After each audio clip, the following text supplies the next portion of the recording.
And the Baltimore County Police Union takes issue with gun legislation in Annapolis, questioning the General Assembly's priorities.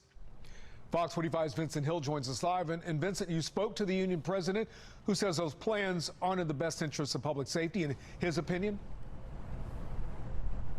That's right, Kai. So one of the bills that didn't pass would have gone after illegal guns and those who have them. One that did pass actually goes after law-abiding citizens. Senate to order. As this year's legislative session comes to an end, Members, please take your seat. Dre here at the Fortress. Today we'll get to the meat and potatoes of SB 334. It is moving through the legislative process very rapidly here in Maryland. This bill aims to target the cruciform trigger ball that's housed in the Striker 5 pistol platform because it's said to make the pistols readily convertible into machine guns. These pistols, commonly known as Glocks and their clones, will soon be banned here in Maryland for sale. Yes, it will only limit the sale of these guns as well as transfers. So here are some caveats. If you have them, you'll still be able to own them and possess them. They will be grandfathered in. However, there will be limit on sales and purchases from FFLs. Yes, as crazy as that sounds, you will not be able to go into stores, your local FFL firearms dealer, and purchase them. But you will be able to transfer them to close family members. I would consult with your local FFL to get that transfer done appropriately after this takes in effect. Now, let's get into what guns will most likely be affected.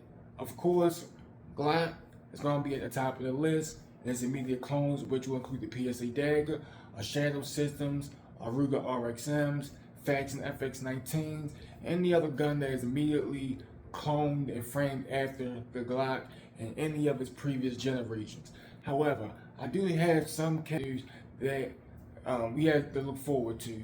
One is that this will most likely get overturned in the near future. However, in the court system, this can take a while. The appellate process is a little bit more rapid. However, it will take a little while for it to get seen in the Supreme Court. But, to make a group to preserve Second Amendment rights. Yes, the DOJ has been ordered to make a group to preserve your Second Amendment right to bear arms. Yes, your Second Amendment right to bear arms is a civil right, just as much as it is a right to vote, as it is a right to free speech, to protest, and to congregate. These are all your civil rights. So I have strong faith that this will get in front of this ban before the Supreme Court will. However, we have to navigate the waters and take the waves as they come. So remember, please stay safe, stay secure, and stay informed.